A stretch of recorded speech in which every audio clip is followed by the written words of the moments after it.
What's up, everyone? I'm just messing around for a little bit.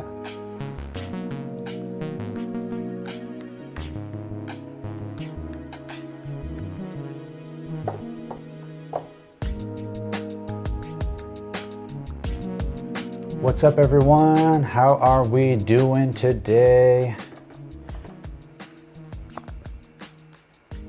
We're doing all right in the chat. It's good to see everybody in here. People from Brazil, the UK, Greece, a ton of you. This is so cool. Anyway, what's up? Let me go ahead and stop this. My name is Enrique from Novation, and I am here to show you the new Launchkey Mark III range. Of course, I got the 49 here in front of me. If you want to take a quick gander in case you haven't seen it already.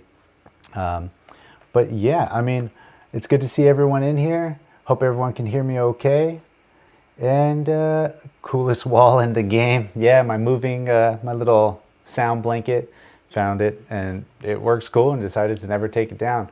But like I said a second ago, my name is Enrique from Novation. Technology Evangelist is the title.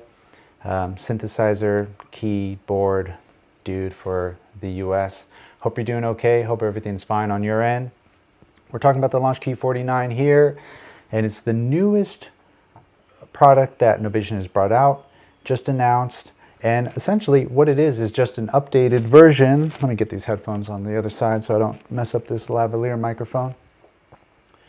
It's an updated version to the Mark II line, and there's a ton of different things that we've added on here.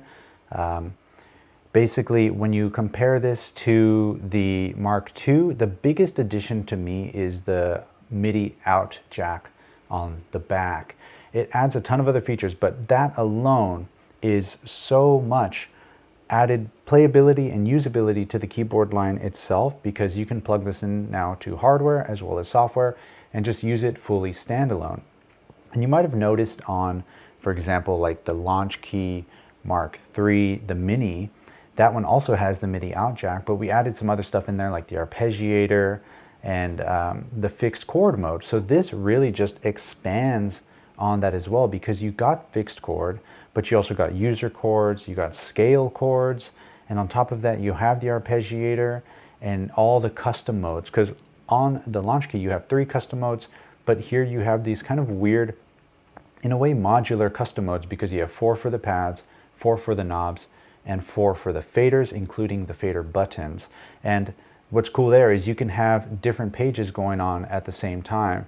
So that way you're not just locked into one general custom mode. But we'll get to that a bit more in a second. Another thing I wanted to mention is this. This is completely new to the Launchkey line. This is the Launchkey 37.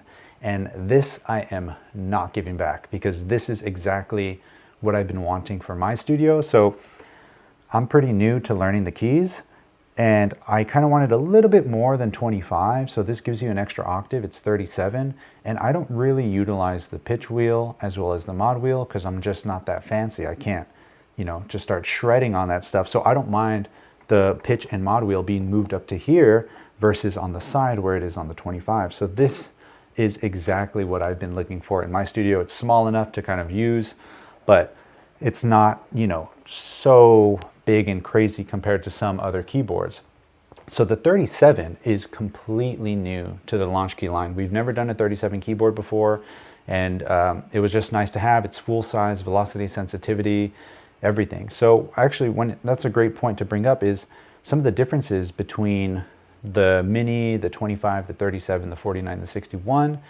There's not too much. I mean, the Mini, of course, is the smallest. It's got smaller keys, which are still velocity sensitive. It's got the pads and the knobs, where the 37 and the 25, they have all the bigger range, I guess is what I'll call it, Launchkey stuff, not the Mini stuff. So in the Launchkey stuff, like I mentioned a second ago, you got scale mode, user chord mode, you got scale chord mode, the Arpeggiator stuff, the velocity sensitive pads, a bunch of cool just things to utilize when making music, and as well as added buttons when it comes to Ableton integration. And then when you jump up to the 49 and the 61, these you get the faders, and you have 9 faders, not just 8 but 9. You got one voice control in your master, and those come with the fader buttons, as well as a bit more control over what you want to do. And if you want a quick little size comparison, here's the 37. So if I were to line up, I have the left, it looks a little weird, but if I line up the left side with it, it's about that many keys extra. So pretty cool. I got the chat open. Feel free to drop any questions in the chat, because I'll be getting to those at the end of the this stream. So I want to make sure I get as many questions answered as possible. But yeah, MIDI out, connect this with stuff, hardware or software. Same goes for the custom modes, because one thing I feel people don't take advantage of when it comes to the custom modes on a Launchkey is utilizing the custom modes for software. So say you're building an entire live set built around Logic or even Ableton Live or whatever it might be, you can set the custom modes to NRPN, which is non-registered program numbers. Actually, you know what? Here, we'll take a look at that right now. So if I go over here, this is our custom modes here. I've selected a new custom mode for the faders. So I can change the CC numbers and all this other stuff here in this information. And what's cool with this is that this will basically live on that fader indefinitely, even through power cycles. It'll be great because you can just save this to do whatever you want it to do, right? So what's cool there is I can then map this to something in Ableton and have it always be there on that custom mode. So I can go and set all my faders to always be filter cutoff for 8 different tracks. And then I have 4 custom pages that I can save this to. If I go to new custom mode, we have the pots, the pads, and the faders and fader buttons. If you go to the pots, very similar. Pot 1, what's it going to be? What's the pickup style? What MIDI channel is it's going to be on? And all these can be on separate MIDI channels. So if you're using something like the Electron Octatrack or the Digitac, where each of the tracks can be set to different MIDI channels, this is really good because you can then have like the amp level, for example, on the Octatrack be on all the faders. So you don't have to page around. You can just pull all your faders down like a mixer on here on one custom page out of 4, and then you can have the rest doing whatever you need them to do. So the custom modes is really fun and really powerful for both software and hardware, and it's so simple and easy to set up. It's just like, look at the manual, what number do I need? Cool, put that there between here and here, this MIDI channel, and you're set, and you're done. So after the custom modes, one thing I really like, of course, is the scale mode. So if I go and select this track, let's see. Let me turn up the master. So if I hit scale mode, you can see on the screen we're in G flat minor. If I wanted to change that, shift in scale mode, I can go ahead and choose what note I want it to be. It doesn't matter what octave I'm in. I mean, you know, it's the same 12 notes across, just transpose. So I'll say G flat, and then this will be our scale selection. Major, Dorian, on, so on. So I'm gonna just leave it to G flat minor. Boom, now we're in scale. So if I were to play a C major, clearly not C major. Right, but that's more.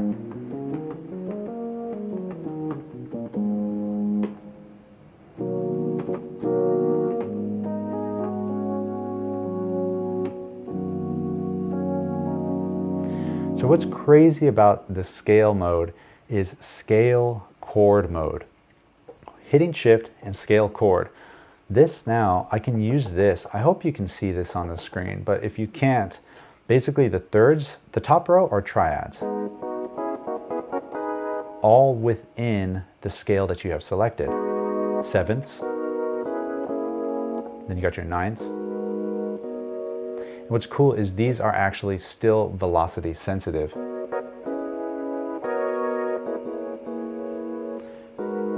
And then we have 6/9.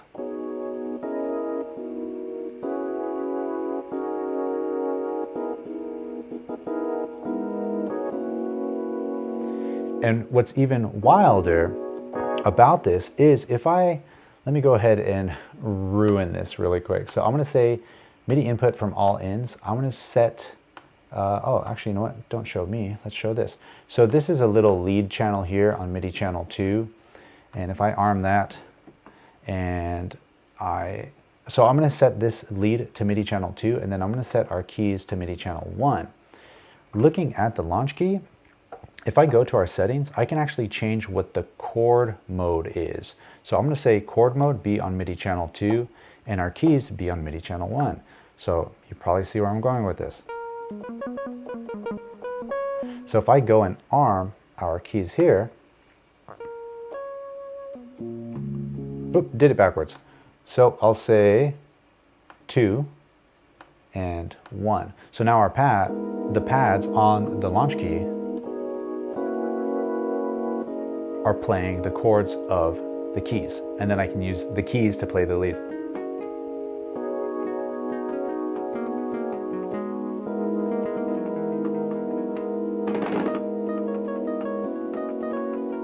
Luckily I know the G flat minor scale pretty well, but if I didn't, it would be nice to just hit scale and I can just go to town.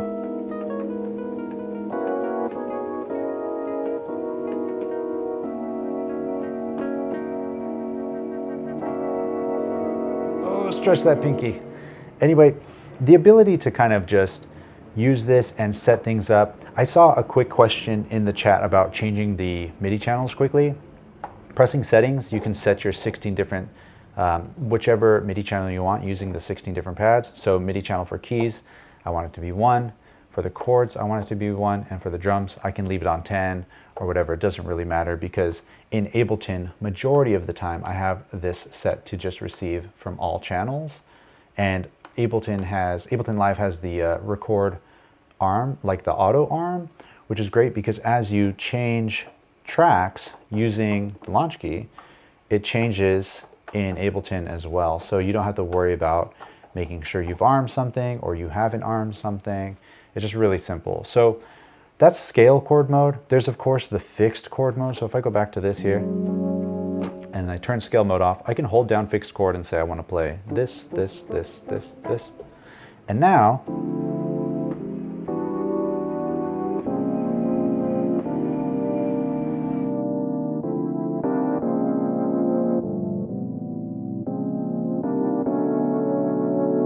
what that's going to do is take that chord that I played and just transpose that across the keys. So again, if I play another chord, let's say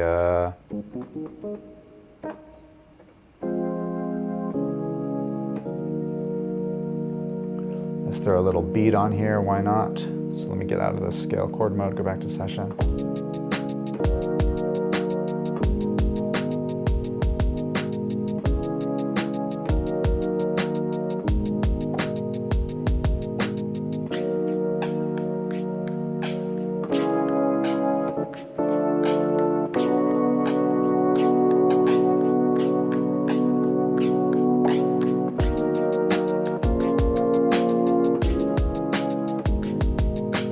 Or check this out. So that's fixed chord, that's scale chord.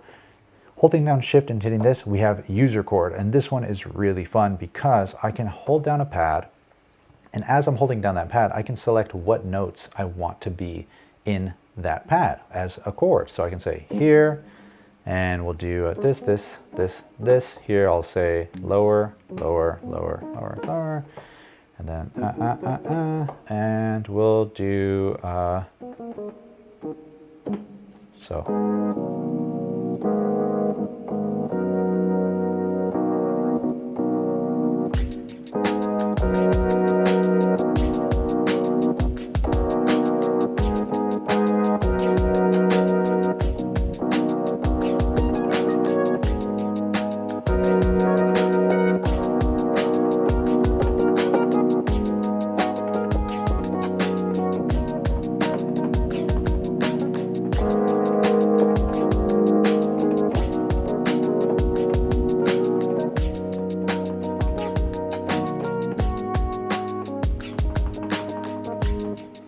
So, user chord mode. Those are the 3 chord modes that we have added into the Launchkey line. On the Launchkey Mini, you just have a fixed chord mode. But on the 25, the 37, the 49, and the 61, you got those 3 different chord modes: scale, user, and the fixed chord mode. After the chord modes, You of course have, like we mentioned, the custom modes. You have an arpeggiator on here, which is also really fun. And yeah, let's check out the arpeggiator. So hitting shift in session, it takes me back to the Ableton session, right? So if I go ahead and launch what we had earlier, it's just a chord progression I made, you know, forever ago. And I'm gonna go ahead and select our lead line.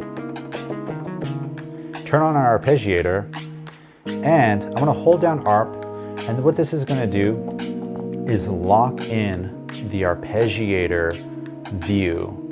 So if I hit latch, it's just going to latch whatever notes I play.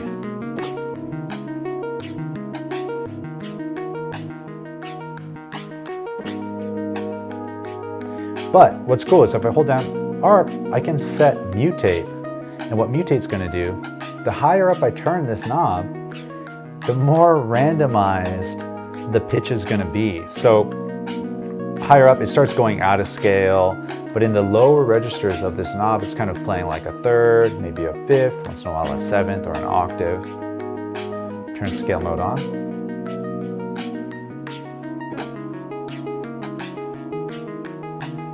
Then we can take this a step further. If I go to the fourth page, this is where I can turn on deviate. What deviate's going to do, similar to mutate, it's going to start randomizing the rhythm.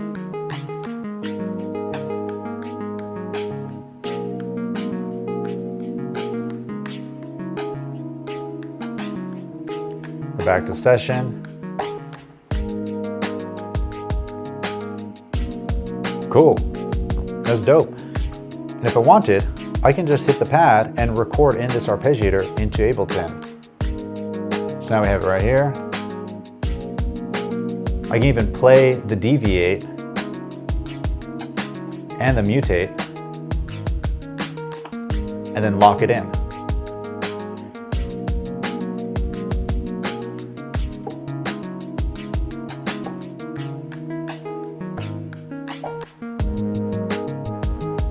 Yeah, buddy.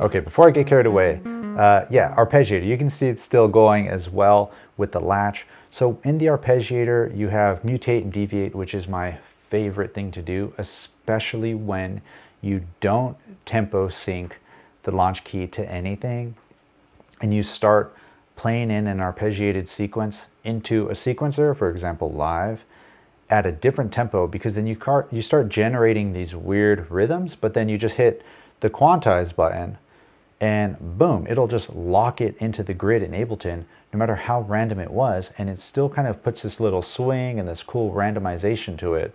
So you layer that with mutate, and then you layer that with deviate, and you have this endless possibility of creating melodies that are in scale, utilizing the chords. It's just really fun, because you also got swing, you got your gate time, the tempo itself. So they're just like some general settings when it comes to the arpeggiator. And in there, you also got your rates. You can see them across the keys here. So you have up, down, played, random, chord, mutate, and then of course the rates, how many octaves they're going to hit, and then the rhythms. We have basically a 16th rhythm, and then we have an on, off, on, and then we have an on, off, off, on rhythm, randomized rhythm, and then the deviate, which you have control over. So that's it when it comes to the chords. And when it comes to Ableton integration, you might have seen me jumping around doing a bunch of crazy things here. That's because there's a ton of stuff when it comes to Ableton integration. For example, holding down shift, going back to our session mode here, I can select a track. Oh, well, this button I was messing around with here. Basically, I can stop tracks from playing, right? So if we wanted to turn off our drums, blue is solo, right? Solo the lead. And then yellow is our mutes.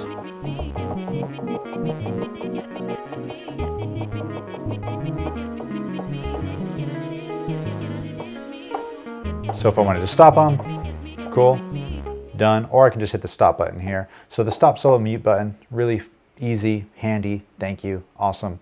You got your device selection here. So if I jump over to the Ableton screen, and let's say we look at track 2. So we got 4 devices here, right? If I hold down device select, I can actually navigate through these devices. And if I go back to the launch key, you can see I'm just pressing up and down here. And what's cool is that these devices, you might see some of these pads light up more or not, right? So if I, for example, go to DAW cassette and I open it up in Ableton, I can say shift device mode for the knobs, or I can even do device mode for the faders, but I'm going to do it on the knobs. So what this is telling me is these are the devices here, and you can see what device you have selected using the screen. But if I go to one like this, I am going through the different pages of that device because I'm not just locked to 8 controls. I can actually control basically every parameter that a device has to offer as long as it shows up on one of these. So you're not just locked to 8. It can go on to as many pages as you need. So for DAW cassette, it's only 8 controls. That's all that's mapped. So, you know, of course, I can just go ahead and kind of control a couple things here. So like if I wanted to play a chord, and that is muted.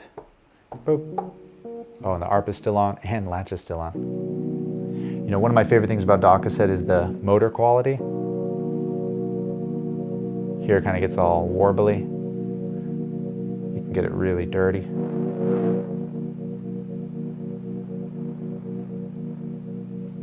We don't need to go that crazy. Yeah.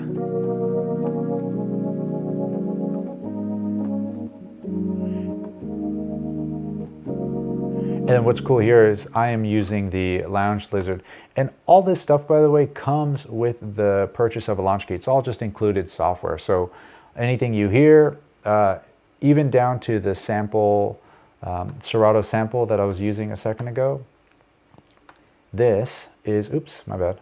This is included. It's going to be the LE edition, the light edition, not the full sample. And that just, I think, limits you to 8 samples as opposed to the 16 and a couple other things. But it's all just included free in the software, which is great because you don't have to worry about getting this and then not being able to make music. There's more than enough stuff. I mean, it even comes with Live Light.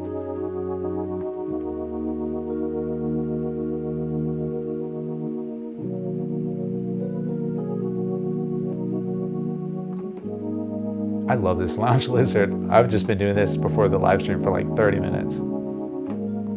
So to further the live integration, outside of device select, you also have device lock, which means if you were to jump to a different track, the knobs and stuff would stay locked to that device. So you don't have to worry about you know, changing a track and then having it jump around to somewhere else.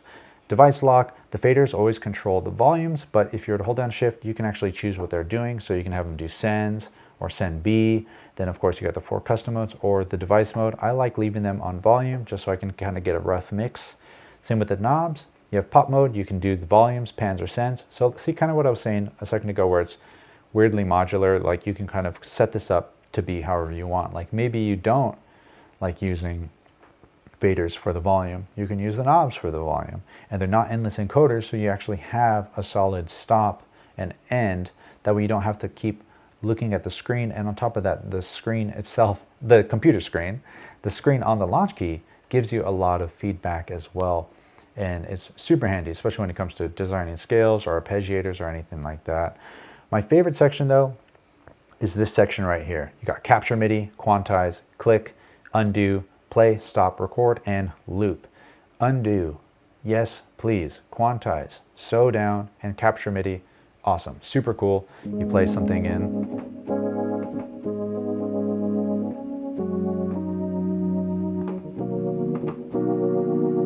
Sweet, and then you go find a, you know, a empty clip or something. You hit capture MIDI. Boom. Whatever I just played is in there.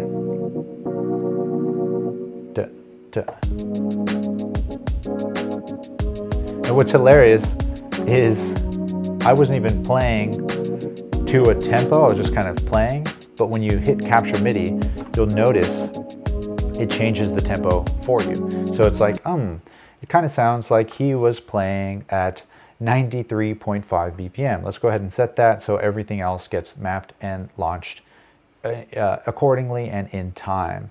So a lot of the live integration with that, the custom modes, as well as the pots and the way things are is really good. Basically, with the Launchkey, we just wanted to find a way to make Ableton a bit more tactile, or any DAW for that matter.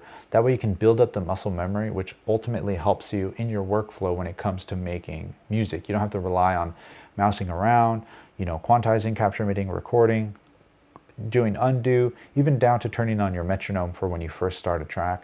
You can do it all here just on the face of the unit. The same goes for the 25 as well as the 37. All this control is still on there. You do not have the fader section though. This section here is strict to the 49 and the 61. But outside of that, let me kind of peek around in this chat. What we got going on? How are you doing all right? Makes sense? Any questions? Put them in the chat. Even if you're watching this live stream later in the future and I am in the past, drop some questions, because we check this regularly and we want to answer them to make sure, you know, you get whatever you need answered. Oh, Merlin's in the chat. He always got all the answers. Let's see.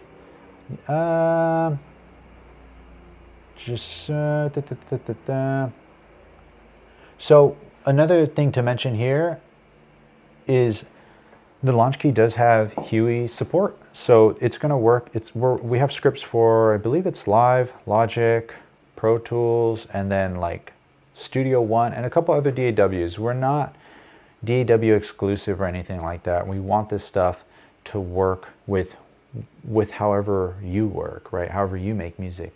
Like for example, with the Launchpads, we just did the Logic update with their new live loops, I think is what it's called. So yeah, just check the site and make sure that you get the correct scripts, because we are definitely working on trying to make this work with practically every DAW that we can, at least.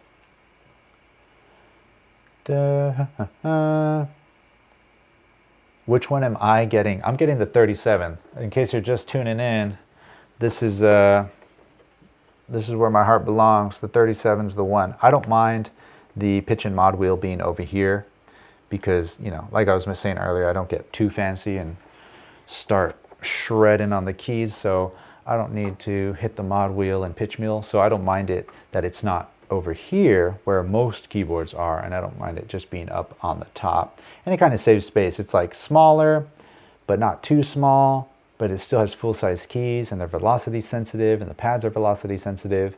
The faders are great, but I do a lot of stuff on a hardware mixer, so the 37 to me is going to be great with any hardware sequencer because it has the 5-pin MIDI out.